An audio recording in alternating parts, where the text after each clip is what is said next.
Bismillahirrahmanirrahim. Assalamualaikum warahmatullahi wabarakatuh. Alhamdulillah, ibu-ibu, kita sudah sampai ke materi yang ke-6. Jangan sampai ngantuk ya Bu. Kira-kira kalau diawali dengan lagu itu gimana Bu? Setuju? Nah, ini biasanya lagunya ini lagu yang ibu-ibu pasti suka. Nanti jenengan tirukan ya Bu. Kowe siji-sijine aku bangga karo kowe sing ra luntur semangate Aisyah pancen oke. Coba Bu, kita nyanyi bersama nggih. Kowe siji-sijine aku bangga karo kowe sing ora luntur semangate Aisyah pancen oke. Aisyah pancen oke. Terima kasih. Sebelum saya bacakan kurikulum vitae dari Bu Nur Hidayati, kita menyanyi dulu. Ibu-ibu, perlu saya sampaikan bahwa ini adalah jingle 3N yang sudah biasa ketika saya ada acara di kantor perlindungan perempuan dan anak, itu selalu wajib dinyanyikan dengan gerakan. Nanti gerakannya dipimpin Bu Tari kalau sudah mulai ngantuk semua ya. Sekarang dibaca teksnya aja dihayati, didengarkan.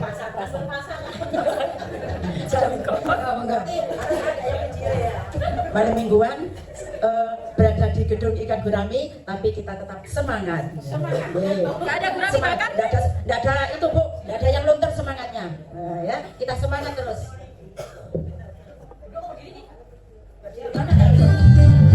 Boleh berdiri Bu.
Terima kasih. Malam-malam diajak senam dan bernyanyi. Alhamdulillah sekarang agak berkeringat. Tandanya ini ibu-ibu Aisyah tambah sehat ya. Amin. Cakep pol. Ibu-ibu yang saya hormati, akan saya bacakan terlebih dahulu kurikulum vitae dari beliau. Nama Ibu Nur Hidayati, Sarjana Hukum, Magister Pendidikan. Tempat tanggal lahir Surabaya 23 Desember 1961. Status sudah menikah, agama Islam, nomor HP monggo dicatat. Oh tapi di grup sudah ada ya. Alamat email hidayatinur@gmail.com. Pekerjaan purna guru. Kok purna guru ya Bu? Pensiun guru. Iya. Hobi belajar dan mengajar. Padahal sudah purna tapi senang mengajar ya Bu. Nah, berarti ini nanti mengajari ibu-ibu Aisyah. Moto: belajar dari masa lalu, persiapkan masa depan, dan lakukan yang terbaik untuk hari ini. Masya Allah, semangat ya Allah. Riwayat pendidikan SDN Pacar Kembang 2 Surabaya. Dekat rumah saya ini Bu, Pacar Kembang. SMP Negeri 9 Surabaya.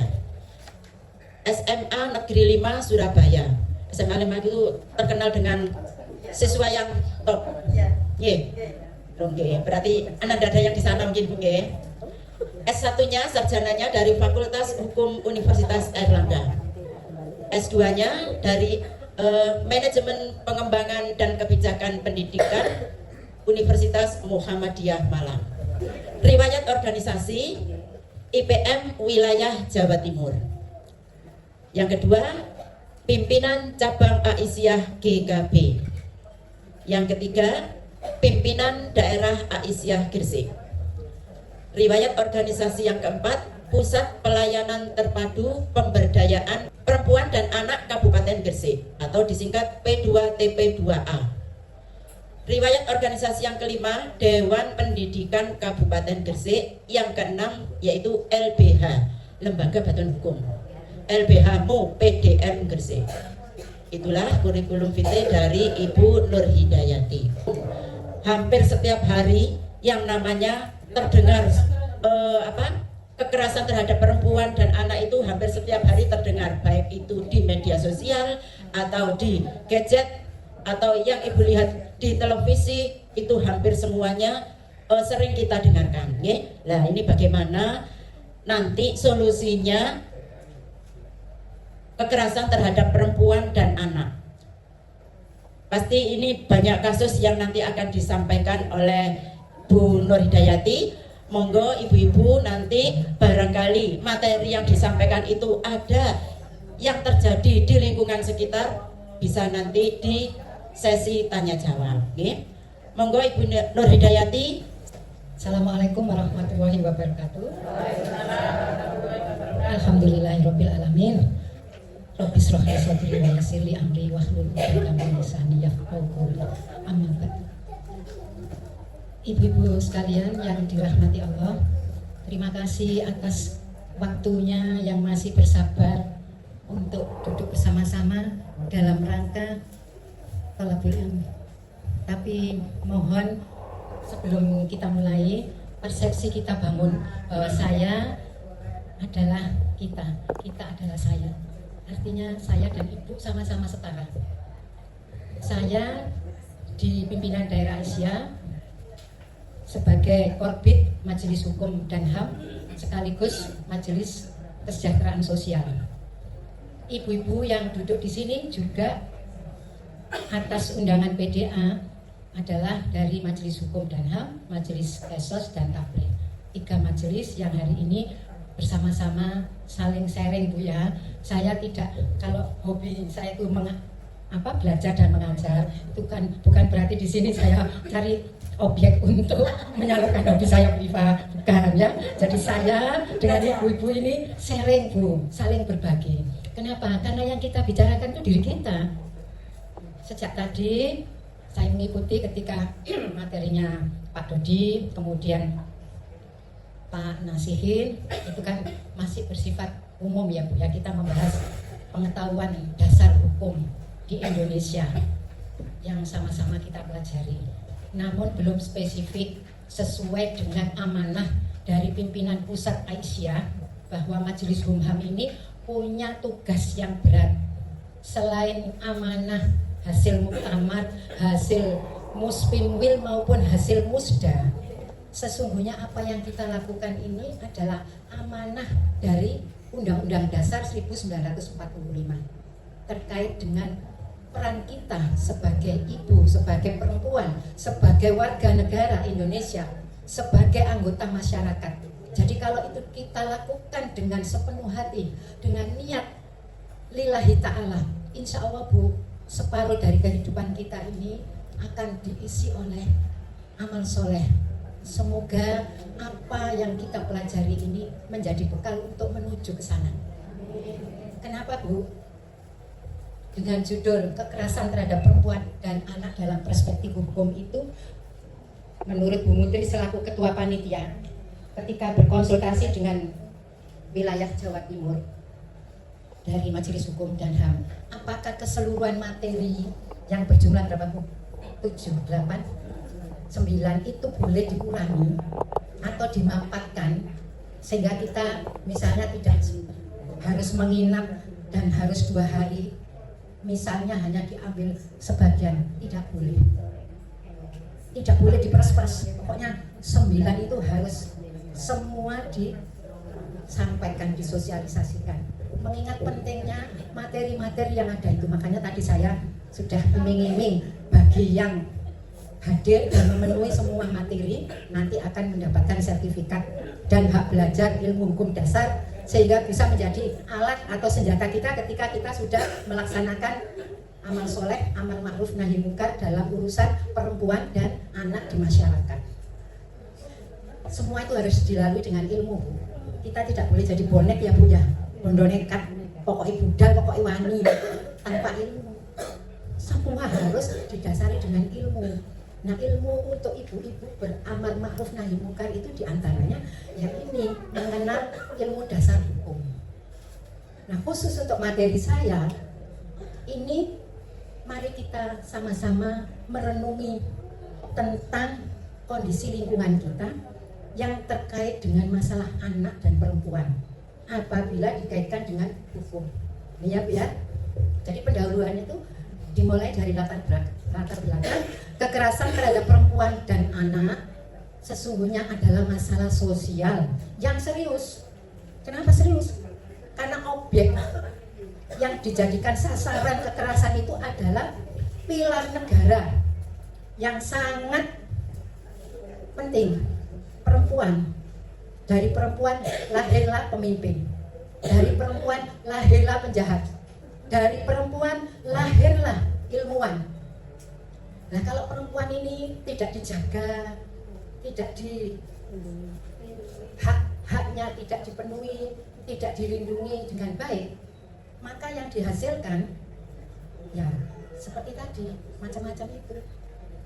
Nah, kita tadi di akhir kita jemput Indonesia hebat itu karena kita ini semua sedang mendapat amanah bagaimana dalam proses perjalanan kita sebagai ibu, sebagai perempuan, sebagai warga negara ini mampu menjalankan peran-peran itu sehingga kita bisa mempersembahkan kepada negara, agama, dan bangsa ini generasi-generasi yang hebat.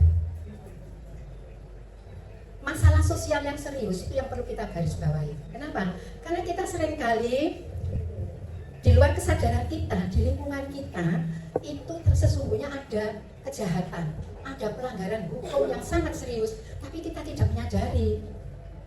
Kenapa tidak menyadari? Karena kita tidak tahu unsur-unsur apa yang menjadikan suatu peristiwa itu disebut pelanggaran hukum. Contohnya Bu, Ibu kan sering lihat kadang-kadang anak laki-laki iseng di jalan, ada perempuan lewat, terus berkata-kata, suit-suit. Itu kalau kita tidak memahami ilmu dasar hukum, kita anggap biasa saja. Malah ada yang bangga ketika disuit-suiti, ya Bu ya. Padahal itu di dalam undang-undang kekerasan itu termasuk tindakan yang tidak senonoh. Apalagi sampai berkata-kata, mengatakan apa yang ada di dalam tubuh kita. Ada istilah body shaming, jadi mengata-ngatai perempuan atau orang-orang yang menjadi sasaran ketidaksenonoan itu, dan kita yang tahu kadang-kadang biasa saja. Padahal kalau kita ngerti, kita belajar bahwa itu adalah masuk dalam ranah kejahatan, itu sudah bisa dilakukan pelaporan. Jadi saya kembali lagi kepada materi sebelumnya. Tugas kita sebagai paralegal itu masuk dalam ranah masyarakat. Jadi kejahatan, pelanggaran hukum itu tidak semata-mata diserahkan sepenuhnya kepada negara untuk menegakkan atau untuk melindungi. Negara dalam hal ini polisi, jaksa, hakim, itu kan unsur negara. Masyarakat apakah tidak boleh? Tadi waktu ada pertanyaan, kita ini loh kalau mau berbuat menjalankan peran paralegal di desa atau di lingkungan kita, kira-kira dipercaya tak? Sopo awakmu? Pada undang-undang menjamin basis masyarakat itu besar Bu perannya untuk bisa mencegah terjadinya kejahatan. Nah ini yang tidak disadari. Aisyah di pimpinan pusat sudah membuat formulasi bagaimana agar tuntutan atau isi undang-undang tentang basis masyarakat sebagai penjamin keadilan, perlindungan itu bisa dijalankan. Ya salah satunya melalui adanya pendidikan paralegal ini dan adanya diberdirikannya Majelis Hukum dan HAM. Majelis Hukum HAM itu Bu, ini 3 periode ya Bu. 2 periode itu kebetulan waktu itu ketua umumnya kalau tidak salah Bu Uswatun Hasanah, hasil dari muktamar ketika di Makassar. Itu pertama kali dicetuskannya, diterbitkannya, dilahirkannya Majelis Hukum HAM 15 tahun yang lalu berarti Bu. Itu dalam rangka untuk mengantisipasi atau menghadapi semakin banyaknya kekerasan atau kejahatan yang menimpa perempuan dan anak. Semakin kesini ternyata sekalipun kita sudah punya lembaga atau majelis yang bernama HUM-HAM dan kemudian ada Posbakum, ada LBH, Muhammadiyah, ternyata kompleksitas keberagaman kejahatan itu makin menjadi-jadi, terutama ketika era digitalisasi ini. Nanti saya akan putarkan Bu ya, salah satu contoh soal tentang, bukan soal, cerita tentang kejahatan yang berbasis online atau teknologi. Dan kebetulan Bu, apa nanti yang saya putarkan itu saya alami harus mendampingi klien 2 anak perempuan. Dan itu juga menimbulkan kebingungan. Benar apa kata Pak Nasihin tadi, ketika saya belajar di Fakultas Hukum, saya masuk di Universitas Erlangga itu tahun 81. Tidak serumit sekarang kasus-kasusnya. Padahal hukum itu kan harus mengikuti perkembangan. Sehingga ketika ada kasus, itu bisa diselesaikan. Jadi tadi juga disinggung. Suatu peristiwa disebut peristiwa hukum kalau pertama ada pelaku, kedua ada korban, ketiga ada pasal-pasal yang bisa menjerat bahwa ini perbuatan hukum sehingga bisa dihukum. Kalau tidak ada, walaupun di mata masyarakat itu sesuatu yang tidak menyenangkan, belum tentu bisa dihukum, kecuali kalau hakimnya, jaksanya itu cerdas dan berani berinovasi. Nah ini latar belakangnya Bu ya. Boleh Bu? Ya fakta. Ini saya ambil dari data KBP 3A yang tadi punya lagu itu Bu ya. Makanya setiap kali ada pertemuan, lagu itu selalu dinyanyikan. Kalau saya ke kantor Pemkab KBP 3A, semua harus hafal dan semua harus diingat gerakan-gerakannya.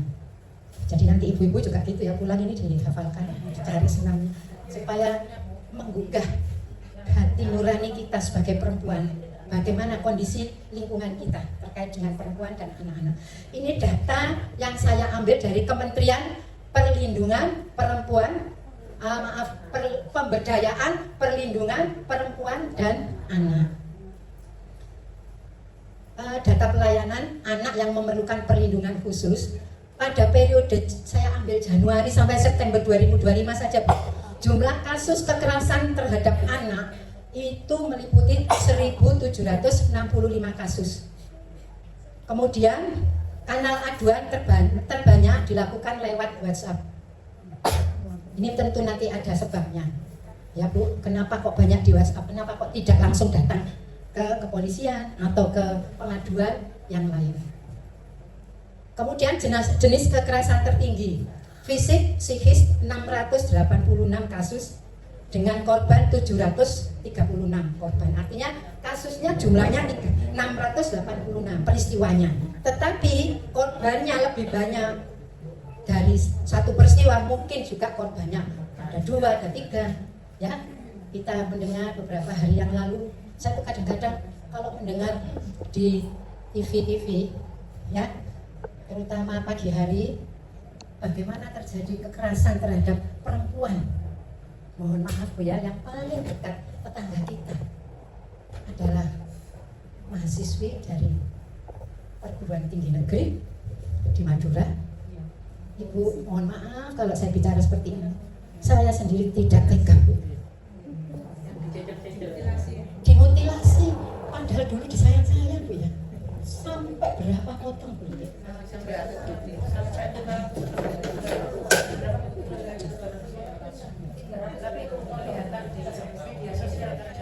Betul. Itu mahasiswa, Bu, sudah sarjana, Bu. Jadi bukan orang bodoh.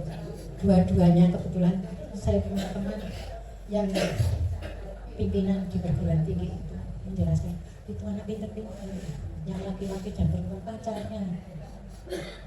Itu termasuk nanti yang kita kupas sebagai tindakan kekerasan perempuan.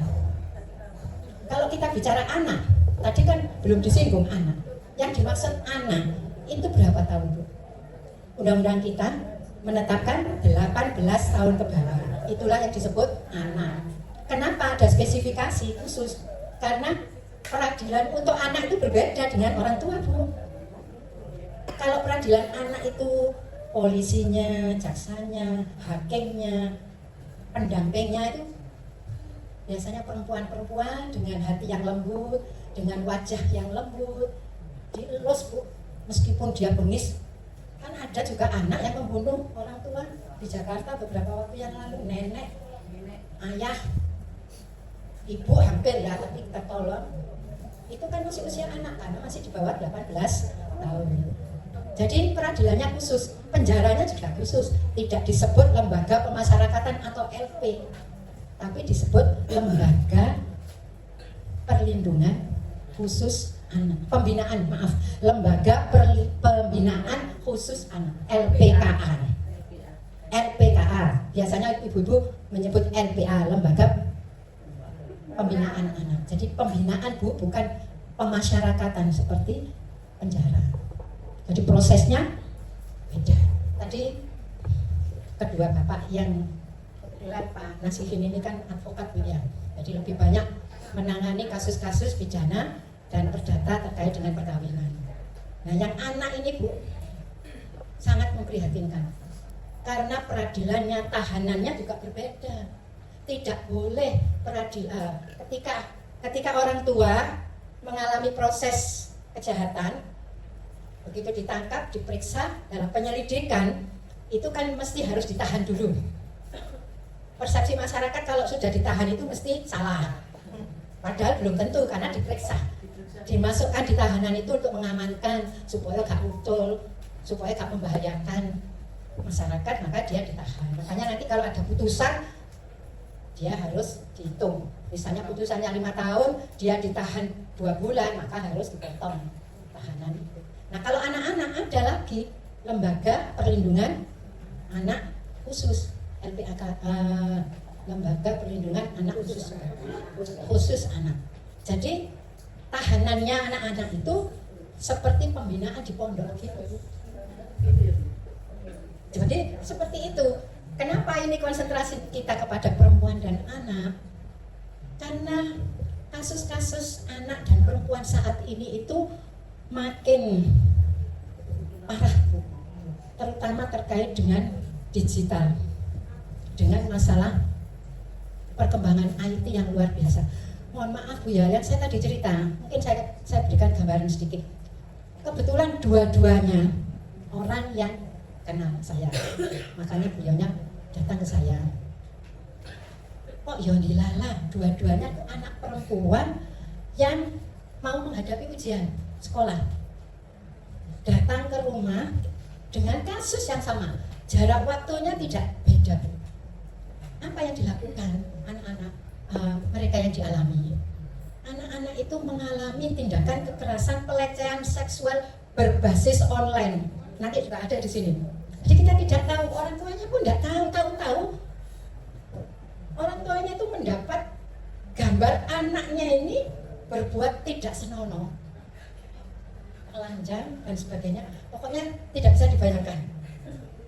Dan itu baru tahu ketika gambar itu sudah disebar kemana-mana oleh pelakunya. Ini kejahatan model baru Bu, makanya nanti saya putarkan untuk memahami di lingkungan kita harus tolak-tolak. Anak-anak kenapa kok bisa tidak tahu?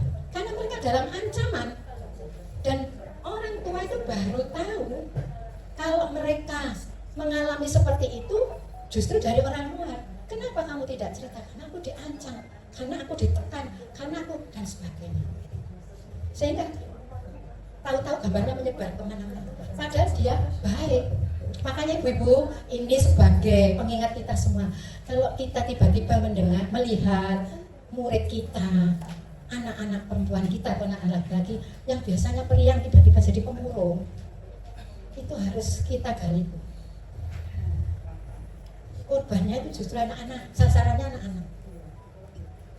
Kok tiba-tiba pendiam, kok tiba-tiba anteng, itu mesti harus kita gali, terutama ibu guru ya, Bu TK ini. Justru korbannya itu tidak mengenal usia, maka mereka dimasukkan dalam kelompok rentan. Selain lansia seperti saya, ini kan termasuk kelompok rentan, anak-anak. Nah, ini Bu definisinya. Kekerasan itu ada beberapa definisi. Ada banyak undang-undang yang menjadikan kekerasan sebagai objek. Yang pertama, ini saya mengambil dari Undang-Undang Nomor 35 Tahun 2014. Ingat-ingat ya Bu ya. Undang-undang tentang apa? Tentang perubahan Undang-Undang Nomor 23 tentang Perlindungan Anak. Jadi sebelum tahun 2014 itu berarti kita sudah punya undang-undang yang melindungi anak yang dibuat nomor tahun 2003 itu tahun 2004. Lupa ini tidak ada nomornya, tidak ada tahunnya. Apa itu kekerasan menurut Undang-Undang Perlindungan Anak? Kekerasan adalah setiap perbuatan terhadap anak, saya berikan garis bawah hitam, yang berakibat timbulnya kesengsaraan atau penderitaan. Kalau namanya kesengsara itu berarti sepanjang hidupnya Bu. Kalau jatuh, beset, berdarah itu bukan sengsara, hanya kesakitan karena sebentar lagi sembuh. Tapi kalau ada istilah sengsara itu berarti berkepanjangan, berdampak sepanjang hidupnya, bahkan di bawah mati. Apa yang dialami? Ya fisiknya, ya psikisnya, ya seksualnya. Ini yang paling tinggi Bu ya, kekerasan seksual itu akhir-akhir ini. Justru korbannya adalah anak-anak. Kalau mereka sudah mengalami kesengsaraan di usia pertumbuhan, bagaimana nanti generasi ke depan? 20 tahun yang akan datang, mereka adalah pemimpin kita. Anak-anak yang sekarang hidup pada usia 5 tahun, 6 tahun sampai 10 tahun, 20 tahun lagi adalah para pemimpin kita. Kalau kita abai, kalau kita tidak sensitif terhadap mereka, maka kita akan punya pemimpin-pemimpin yang sakit Bu jiwanya. Pemimpin-pemimpin yang tidak memenuhi kriteria sebagai seorang pemimpin. Atau penelantaran, tadi kan juga disinggung. Yang namanya kekerasan itu termasuk ketika seorang bapak tiba-tiba meninggalkan tanggung jawabnya, gak di sekolah, bahkan tidak boleh berhubungan dengan masyarakat, di kerangkeng, itu juga termasuk tindakan kekerasan. Jadi penelantaran itu tidak semata-mata adalah membuat ditinggal atau bagaimana. Hal-hal yang mestinya dia terima sebagai hak, ketika orang tua membatasi atau menghilangkan, itu sudah termasuk kekerasan dalam penelantaran. Termasuk ancaman untuk melakukan perbuatan, pemaksaan atau perampasan kemerdekaan. Apa yang ada dalam definisi ini? Ancaman melakukan perbuatan, Bu. Ibu pernah mendengar, Bu? Mohon maaf ya, Bu ya, kalau saya menerangkan atau menyampaikan ini sesuatu yang dianggap Ibu terlalu tabu. Ibu pernah mendengar di Jawa Barat? Makanya tadi dari data yang tertinggi kekerasan anak itu saat ini di Jawa Barat, ada seorang anak laki-laki usia SMP, Bu, dibully oleh teman-temannya, yaitu dengan cara diminta untuk berhubungan dengan kucing, Bu, dan dipemeng kamera dan sampai anak itu menderita dan akhirnya mati, Bu, meninggal. Jadi karena tindakan kekerasan apalagi yang terkait dengan seksual ini bagi masyarakat kita kan masih belum bisa diterima dengan terbuka ya, Bu ya. Saya dulu kan tadi ada riwayat saya berkantor di P2T P2A. Kalau saya ke sana kantornya itu pas di depan KBP 2A ya, Bu Ratna. Depannya kantor pajak sekarang tidak ada karena sudah melebur menjadi Kementerian P3A. Setiap saya piket, jadi ada tugas piket, saya kadang-kadang itu ya sedih, ada gambar anak seragam biru putih terus ditutup, ditempelkan di kantor, sedang hilang karena di bawah laki-laki yang baru dikenal dan ada. Itu bersih ya, Bu ya, mohon maaf, itu dibersih. Itu beberapa tahun yang lalu ketika saya masih aktif di P2T P2A. Sekarang kan sudah melebur menjadi P3A. Ya kasusnya ya tidak banyak berbeda ya, Bu ya, mungkin justru lebih banyak, hanya saja sejauh mana sensitivitas kita untuk mengenali bahwa kita sedang bermasalah terhadap anak-anak kita. Saya belum banyak menyinggung perempuan ya, Bu ya. Ini tadi anak-anak. Nah, ini beda lagi. Menurut Undang-Undang Nomor 23 Tahun 2004, kekerasan dalam rumah tangga atau KDRT, ini yang disebut Undang-Undang Penghapusan Kekerasan dalam Rumah Tangga atau KDRT, setiap perbuatan terhadap seseorang terutama perempuan.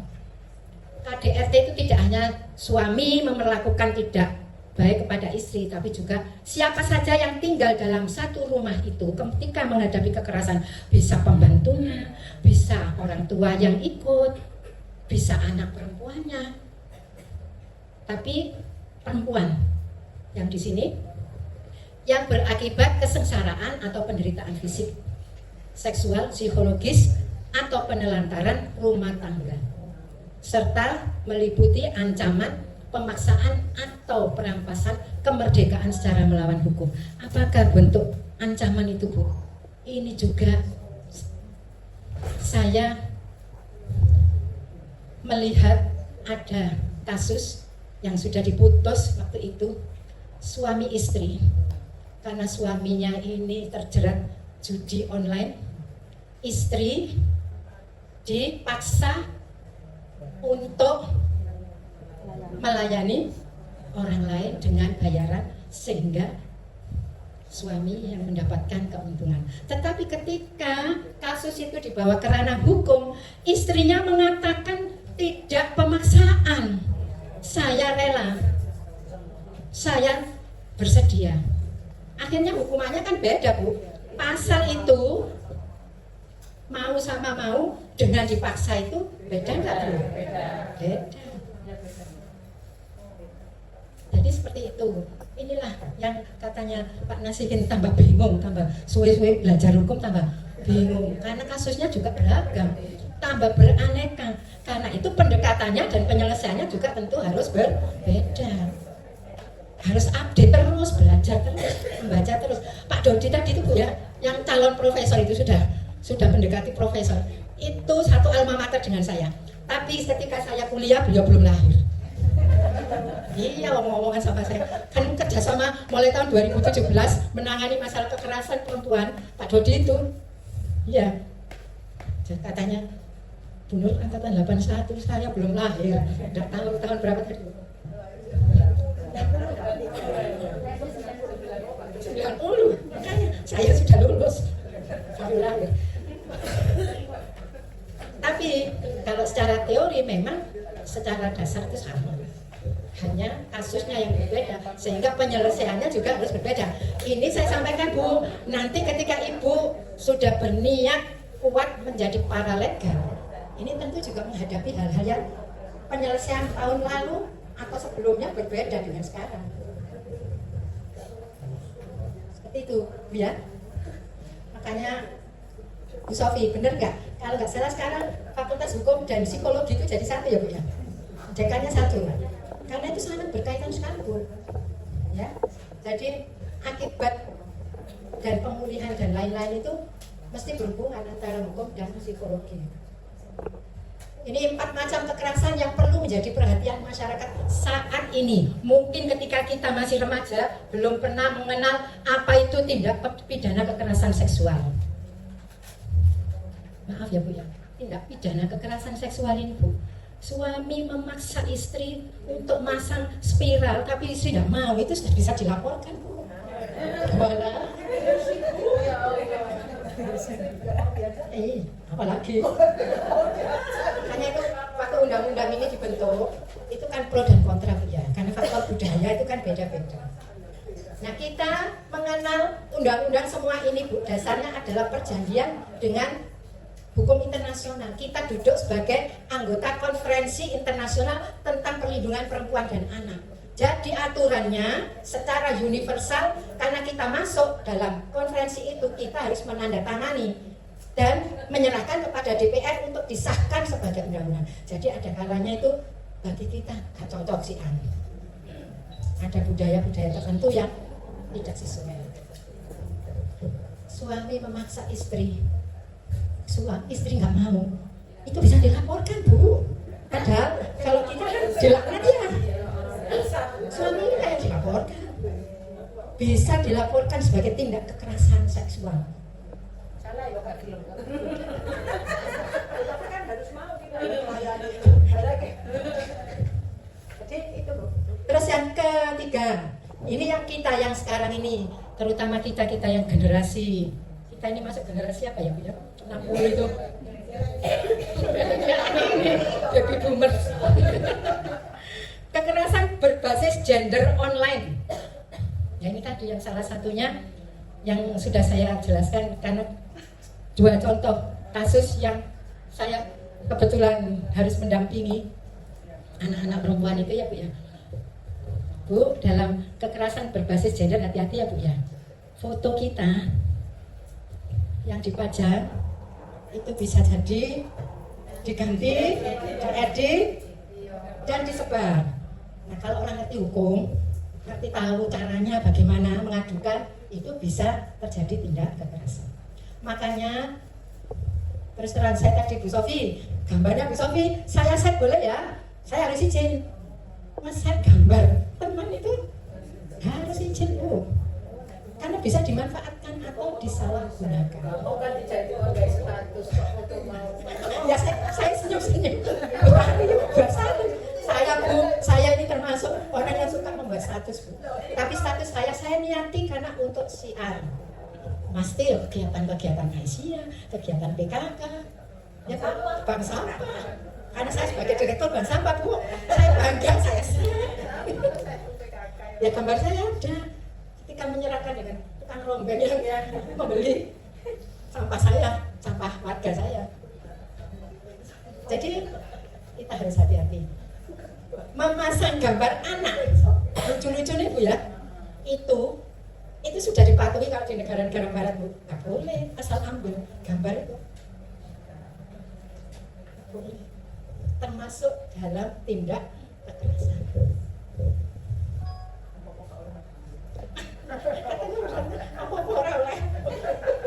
Boleh asal kita tidak disalahgunakan. tidak disalahgunakan orang lain.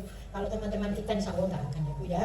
Ini teman saya di grup itu aja ya, beberapa tiba-tiba gunakan akunnya orang lain tapi gambarnya di sini, terus jaluk-jaluk duit, utang-utang duit. Ini sudah berapa ibu ya di grup kita ya Bu ya? Belum juga. Ada teman saya di grup. Bilang dari. Tapi itu tidak bisa menghilangkan hobi kita ya Bu ya. Karena itu memang bagian dari ekspresi seorang manusia. Bahwa saya sekarang masih ada kegiatan ini, saya masih kekerasan berbasis gender online. Kemudian yang keempat ini Bu, femisida adalah pembunuhan terhadap perempuan. Apakah setiap pembunuhan itu mesti femisida? Tidak. Jadi ini adalah latar belakangnya. Kenapa perempuan yang dibunuh?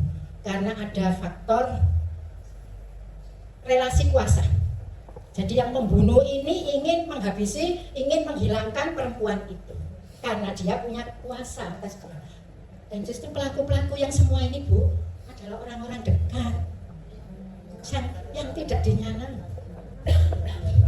Ada saya juga dulu beberapa tahun yang lalu, bapaknya pejabat.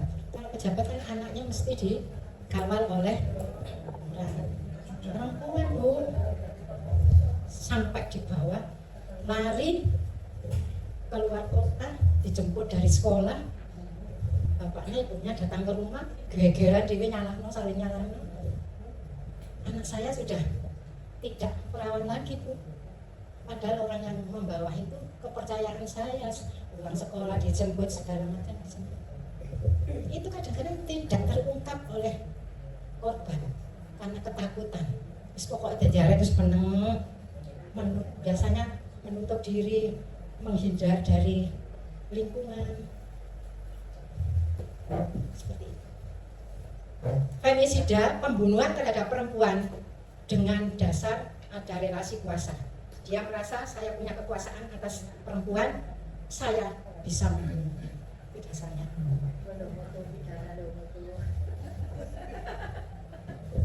Ini bentuk kekerasan Bu ya. Makanya Bu ya, lagu tadi itu menyentuh sekali. Saya tuh kalau mendengarkan padahal kartun gitu, saya mesti ternyuh nangis. Betapa mendalamnya tentang penderitaan yang dialami anak-anak atau perempuan di lingkungan kita. Jadi ada kekerasan fisik, kekerasan psikis, kekerasan seksual, penelantaran.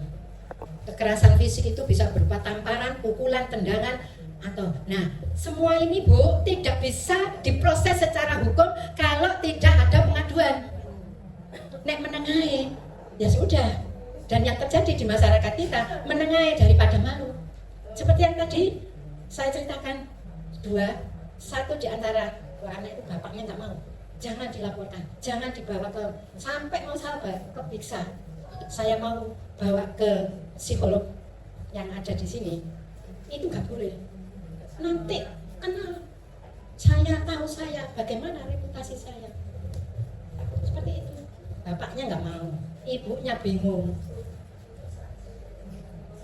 Itu kan budaya yang terjadi di masyarakat kita Bu. Lebih baik wis menengahi kalau sing ngerti, tapi tidak berpikir dampak berkepanjangan terhadap anak selaku korban. Dan ibunya juga jadi korban sampai sakit, sampai harus ke rumah sakit karena ditekan. Dan pelakunya itu Bu terus menteror, akan menyebarkan kalau tidak memberikan uang, akan saya sebarkan kalau tidak, akan saya laporkan kalau tidak begini-begini. Kelas 6 Bu, kelas 6 SD. Nah, bagaimana caranya supaya ada laporan? Ya, tadi sudah diajarkan oleh bapak-bapak tadi. Pertama, laporan itu harus ada bukti, ada saksi. Nah, tindakan kekerasan, tamparan, pukulan seperti ini, buktinya bagaimana? Visum. Kalau psikis, ancaman, intimidasi, ini kan mesti korbannya itu jadi anak-anak yang minder, anak-anak yang takut, anak-anak yang trauma. Ini hubungannya dengan psikolog.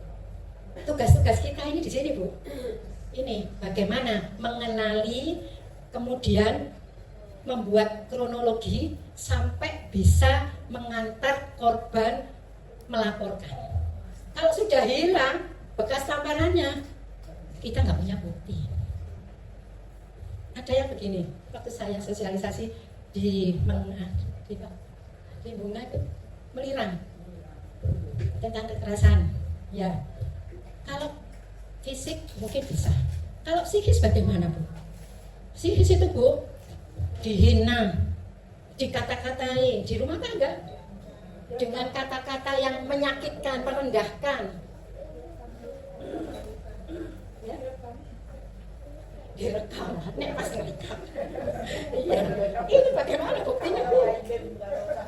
Ya paling tidak ditulis nanti setelah apa itu kejadian itu tanggal sekian jam sekian. Tapi wong mangkel, Bu, kok berarti ada nyatet itu. Nah, ya.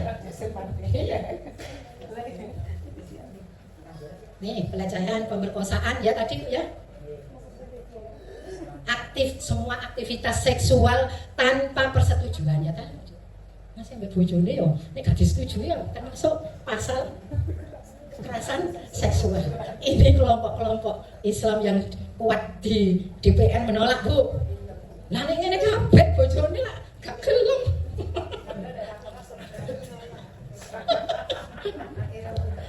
Iya betul. Nah ini kita juga perlu diketahui, Bu, ya. Perlu diketahui ketika kita menghadapi klien kita nanti di desa-desa atau di lingkungan kita kalau orang sama-sama mengerti laki-laki kan mesti sudah memahami, Bu, meskipun ada dalilnya ya, Bu Maria, datangilah dia sebagai ladang dalam keadaan ketika bercocok tanam, keadaan apa? Tapi kalau yang sudah sama-sama ngerti jadi delok sih garing mau sampai ditanduri ya tuh, Bu. Loh, inilah, Bu, fakta kalimat hukum dengan kenyataan yang membuat proses hukum itu kenapa menjadi lama, karena harus teliti, Bu. Titik koma keliru dadi kembaliin nang sing dampingi ini.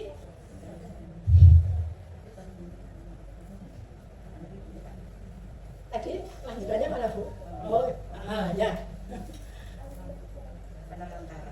Sudah penelantaran. Ini tadi contohnya seperti yang di bawah itu ya. Ya, ini landasan undang-undangnya, Bu, ya. Bisa nanti saya bagikan ya, Bu, ya. Lanjut ya. Nah, perlindungan. Kita ini kan dalam rangka melakukan pendampingan terhadap korban agar berhak menerima ini. Ini kan hak semua, Bu. Hak para korban. Ini tidak akan bisa diterima kalau tidak ada yang membimbing sampai jalur itu ketemu. Ya, Bu. Jaminan kepastian hukum dan keadilan bagi korban. Apa yang dimaksud jaminan kepastian hukum? Bahwa pelaku-pelaku, bahwa peristiwa hukum itu harus ada tulisannya di dalam undang-undang. Kalau tidak ada, tidak bisa diperkarakan. Seperti itu ya, Bu, ya. Jadi itu adalah tantangan terbesar bagi para pembuat undang-undang di DPR. Amanahnya itu DPR, Bu. Kalau DPR-nya itu tidak berpikir jauh ke depan, memikirkan bahwa 5 tahun ke depan akan ada peristiwa seperti ini, dia diam saja, santai-santai saja, tidak menciptakan undang-undang yang bisa memberikan aturan kepastian hukum. Jadi kepastian hukum itu ada pasalnya, ada jaminan dan sebagainya.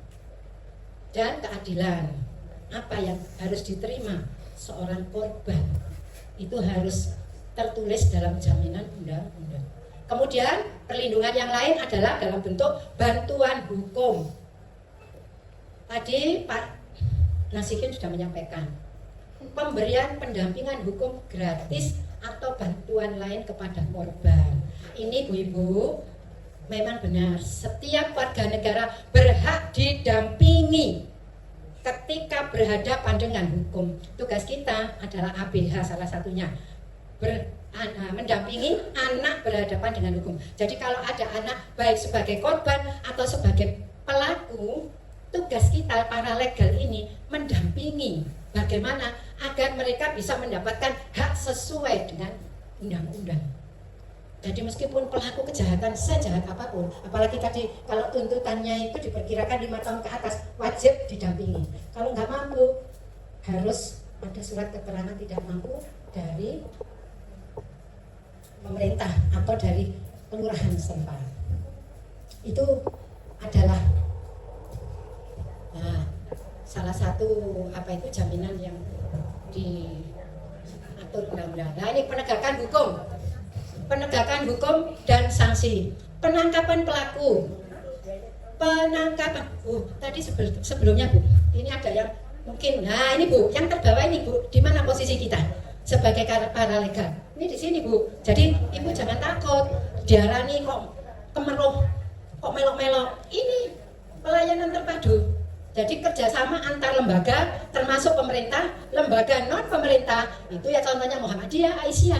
Nah Aisyah sudah mendahului membuat lembaga seperti ini. Tapi bukan berarti yang lain tidak Bu.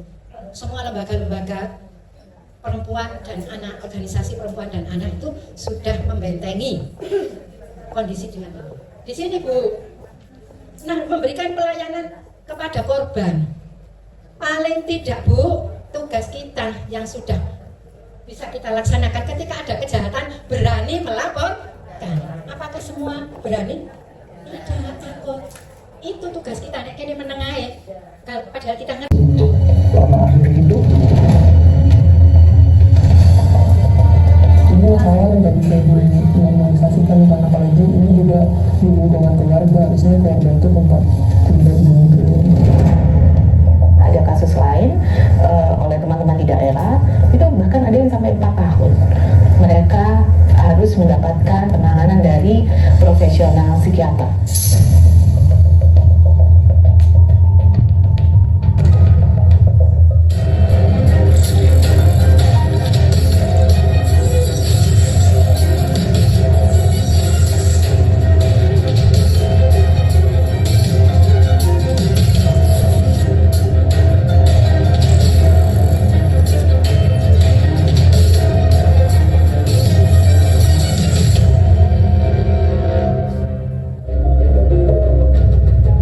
Kekerasan seksual bermunculan seolah tak berjeda, menyasar orang dewasa. Jadi ada kasus, ada korban, tapi para penegak hukum masih kebingungan. Dimasukkan di pasal mana? Dimasukkan di undang-undang mana agar bisa terjerat hukuman bagi pelaku dan pemulihan bagi korban. Ini tadi kan saya sampaikan tergantung bagaimana pengacaranya, jaksanya berkreasi dan punya keberanian untuk menciptakan hukum baru.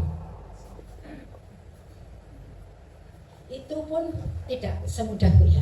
Ketika ada sebuah peristiwa yang jelas-jelas melanggar norma, melanggar etika dan sebagainya, bisa diselesaikan secara hukum karena tidak ada pasalnya, karena belum ada aturannya. Kenapa? Karena dinamika sosial kita itu sekarang ini kan sudah berubah cepat. Apalagi dengan adanya media sosial, hubungan antara budaya kita dengan budaya dari luar yang dulu tabu, dulu tidak sesuai, itu sekarang kan mudah Bu. Ya, kita menekan Google, kita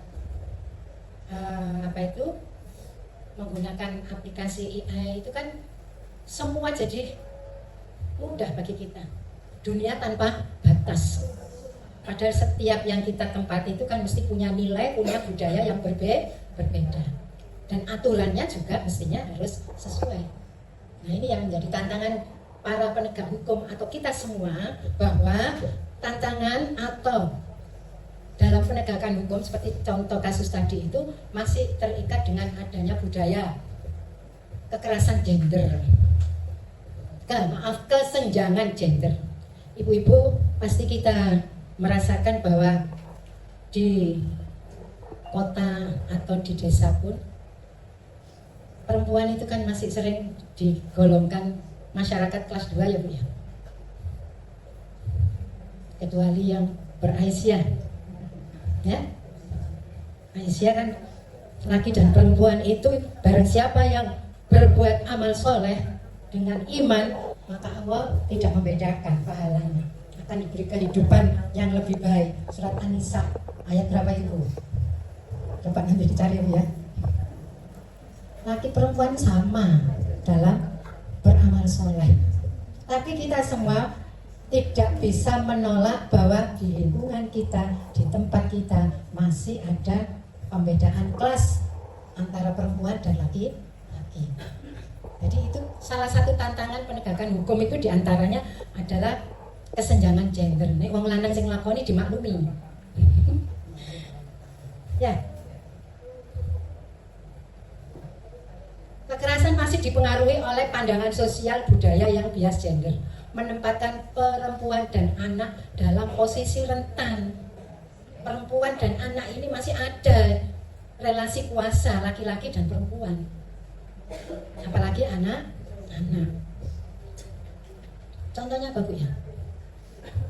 Kalau kita sebagai masyarakat di kampung terutama mendengar ada suami ngebuki istri jumure jelek, kira-kira kita berani Bu langsung datang ke rumahnya?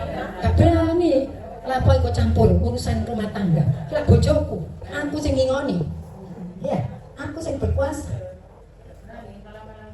Nah, kan gitu. Padahal itu kewajiban Bu. Masyarakat itu adalah ujung tombak pertama dalam penegakan keadilan. Jadi nggak boleh ada kata-kata anakku, urusanku tak gepuk ya Allah. Nggak boleh, anakmu itu anak negara, anak kabeh ya anakmu. Jadi kita harus setelah belajar ini punya perasaan bahwa semua anak itu adalah milik kita Bu. Karena kalau mereka kan yang akan menjadi pemimpin-pemimpin kita. Nah ini, jadi tantangan dalam penegakan hukum itu di situ. Mas gak urusan rumah tangga itu, bapak ini yang berkuasa wis ben kepuki ya wis. Itu urusan ini salah. Kalau ibu tahu sejak adanya undang-undang kekerasan penghapusan KDRT, itu yang tahu dan tidak melapor itu bisa kena Bu. Apa upaya kira-kira Bu? Kita nek kawani dhewe apa Bu? Lapor Pak RT. Makanya jadi RT itu berat, ngurusi selingkuh, ngurusi. Saya ini istrinya RT. Saya ini Bu RT Bu, makanya bisa jadi direktur bank sampah itu. Ya, semuanya Bu, hal-hal seperti itu. Ya, saya ditagih bank sekian ratus. Katanya RT.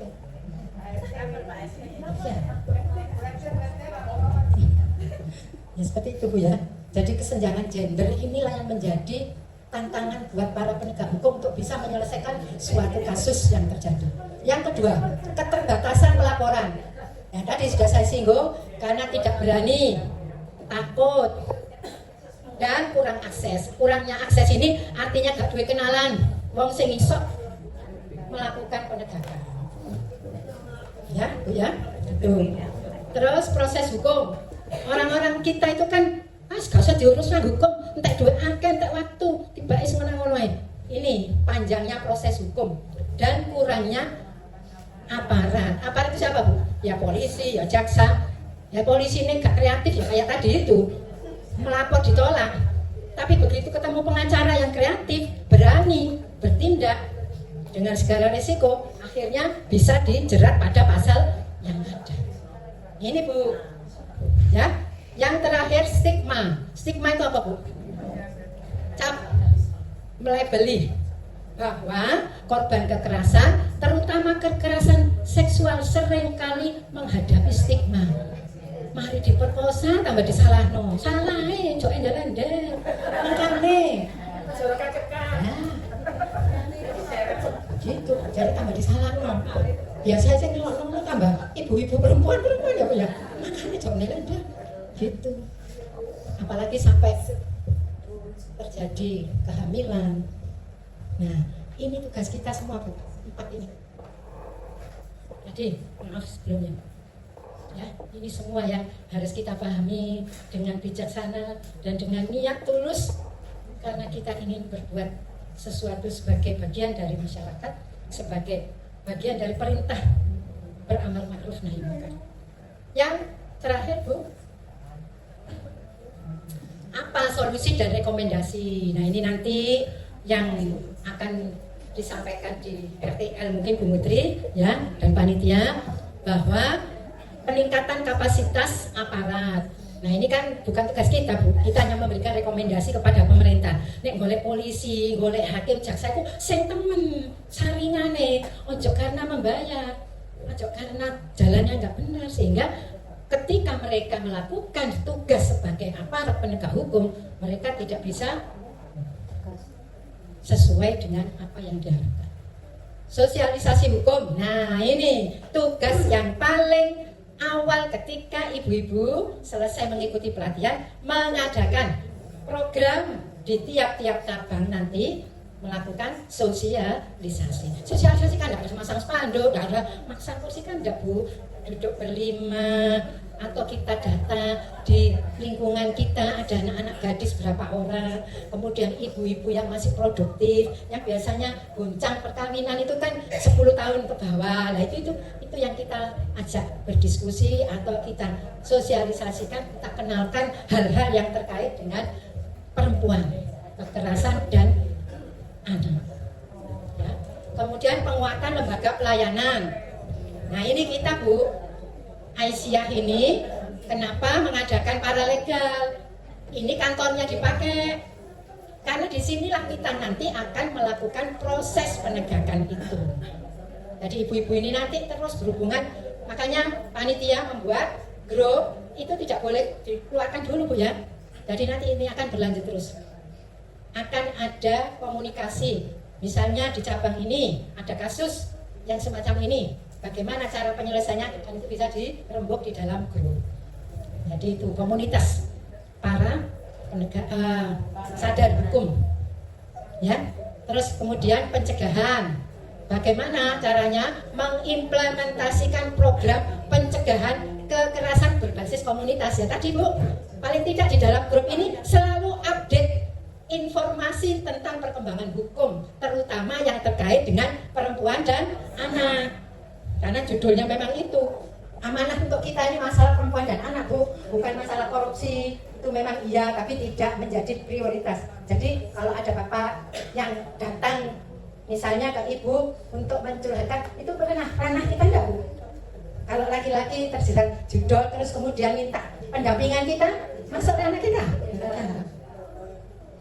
Istrinya, korbannya, anaknya itu yang harus kita dekati. Kalau bapaknya terjerat judol dan kemudian ada proses hukum, ibunya harus yang kita dekati. Ya, kapan itu menteri kita Pak siapa?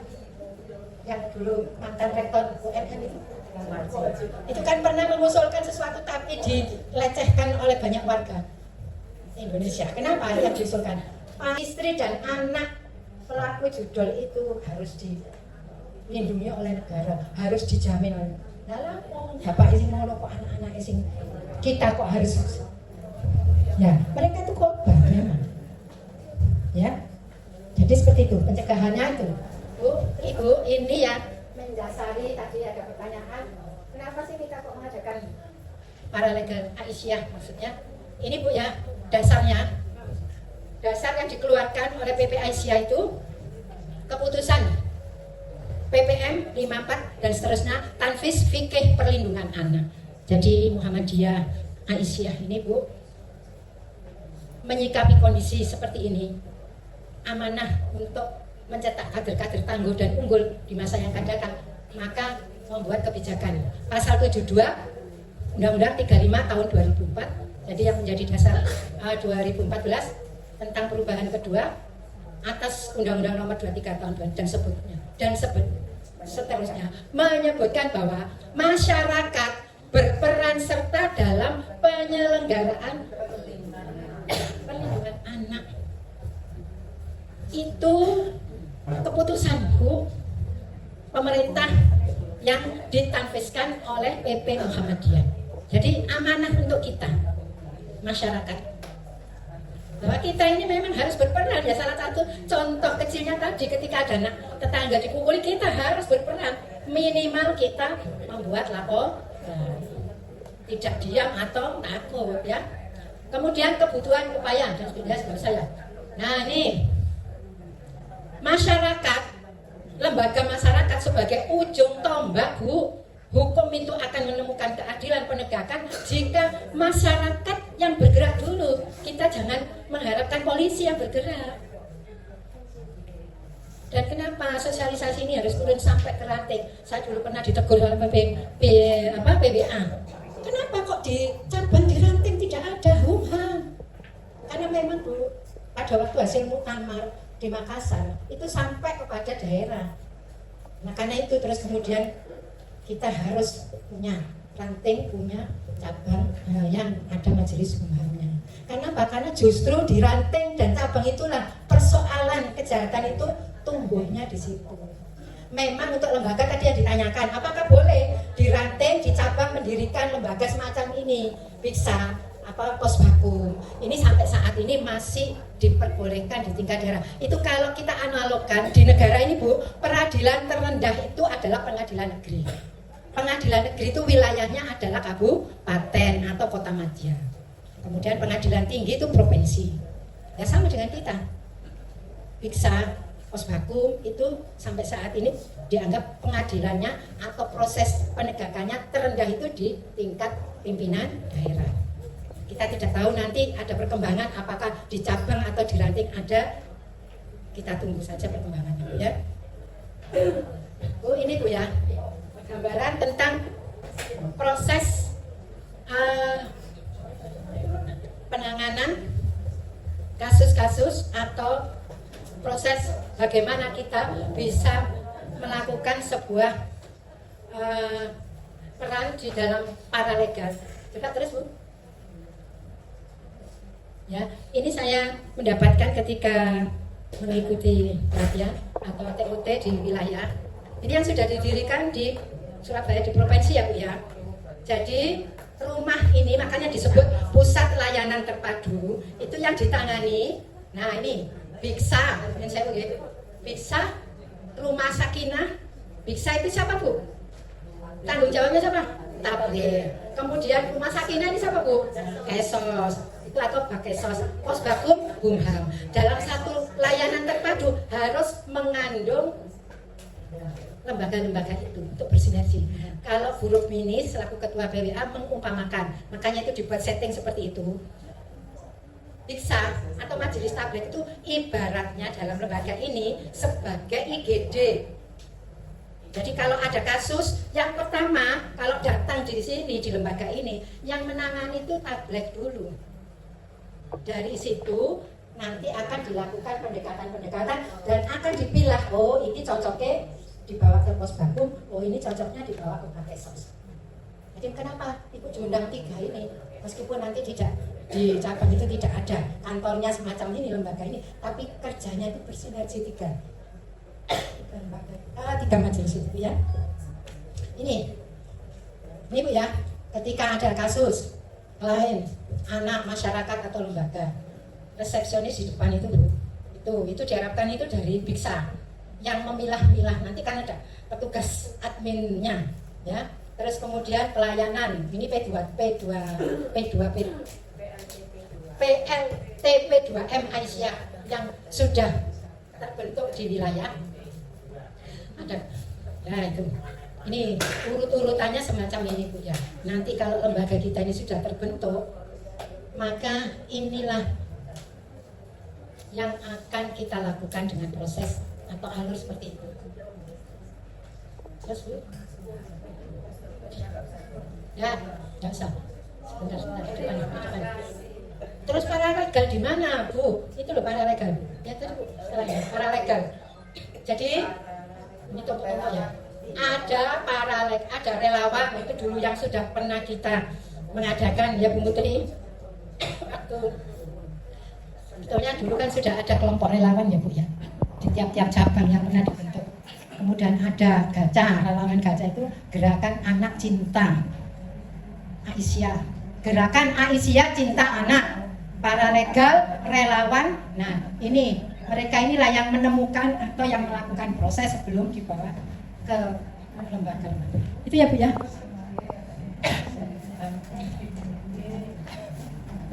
Sudah Bu? Terima kasih, alhamdulillah. Yang mudah-mudahan Ibu tidurnya membawa mimpi yang cerah, menyenangkan, punya harapan-harapan yang baik, bukan mimpi buruk karena sudah melihat film tadi sehingga terbawa-bawa mimpi ya Bu ya, naudzubillah min dzalik. Jadi itu seperti itu. Mungkin itu yang bisa saya sampaikan. Masih ada, Apakah ada sesi tanya jawab Ibu? besok kan sesi pertama, kedua besukan dari BWA, Majelis Hukum HAM. Itu diharapkan itu punya kasus sehingga nanti bisa berkembang di dalam kegiatannya. Yang terakhir gongnya Bu, justru tambah seru lagi Pak Setia ya. Pak Setia itu berpesan kepada panitia bahwa dari cabang ini tolong membawa kasus yang ada di cabang. Jadi bukan boleh dari koran, mungkin merasa ini ada di wilayah kerja cabang Aisyah yang pernah terjadi, baik yang tersembunyi maupun yang sudah viral. Ya Bu ya. Ini ibu-ibu ya saya semua kalau dibawa ke kasus, insya Allah sekarang itu kalau misalnya Bu ya, tapi seperti sambungan saya tanya pertanyaan saya dari Pak Dodi tadi, yang saya tahu itu mereka atau gampangnya si analis tadi itu kan nggak pernah mengeflorkan atau bahkan tertutup. Ini kan masalahnya karena memang sebenarnya bukan KDRT, tapi yang masalahnya pilih agamanya, tapi itu dampaknya memang pada ibunya yang diterlantarkan. Nah, keterangannya ini karena faktor X-nya itu banyak, masalah kemungkinan besar seperti itu yang sama masuk saya ke sini itu caranya bagaimana begitu loh, minta solusinya bagaimana. Nah, padahal kalau di dasar hukum itu ya nggak melanggar pidana, ya nggak perdana tuh. Perdana, ayo lah, perdata dan pidana, itu Bu, terima kasih. Tadi kan sudah menyampaikan, tidak setiap peristiwa itu bisa dibawa ke ranah hukum, walaupun itu sangat menyakitkan yang melihat atau yang merasakan, karena tidak ada pasalnya. Kenapa? Pasalnya tidak ada. Kalau dipaksakan, itu yang memutuskan itu malah berbalik kena proses pra-peradilan Bu, polisinya dan lain. Karena itu tidak semua seperti itu yang dialami Bu Uji. Itu bisa jadi memang iya Bu, tapi masyarakat di sekitar tidak tahu bahwa itu proses atau masalah hukum. Bisa jadi ya tadi seperti yang saya contohkan sederhana. Itu jelas sudah melanggar itu Bu. Penelantaran itu kan berarti menghilangkan hak dan menghilangkan kewajiban. Manusia itu kayak ini Bu, yang saya sebut seperti keping uang. Jadi keping mata uang. Jadi ada hak dan berbaliknya kewajiban. Satu saja tidak ada, misalnya mata uang itu kosong, sudah tidak berlaku, tidak bernilai. Ya manusia begitu. Ketika dirinya itu sudah menghilangkan kewajibannya sebagai bapak, sebagai anak, maka dia sudah tidak bernilai. Entah itu moral, entah hukum, entah agama. Kan kita ini dinilai itu ada 4 nilai itu. Nilai hukum, nilai agama, nilai etika, atau moral sosial. Itu, jadi bisa jadi kalau penelantaran itu menurut saya sudah termasuk pelanggaran secara kasat mata Bu. Hanya saja menjadi biasa. Ya kayak tadi yang saya contohkan secara sederhana, perempuan disuit-suit itu tambah senang. Cek liane ya biasa. Padahal itu sudah pelanggaran, pelecehan itu Bu. Ada hukumnya. Nah, bagaimana caranya? Makanya kita semua sedang berada dalam proses tahap kesadaran hukum. Sadar bahwa itu ada kesalahan, sadar itu ada kejahatan yang bisa dituntut. Nah, itu tergantung kondisi masyarakat. Masyarakat yang membiarkan dan masyarakat yang menjaga dengan seperti itu ya. Sudah ya. Nasrul minna wa wafatul qarib wa basiril mu'minin. Wassalamualaikum warahmatullahi wabarakatuh.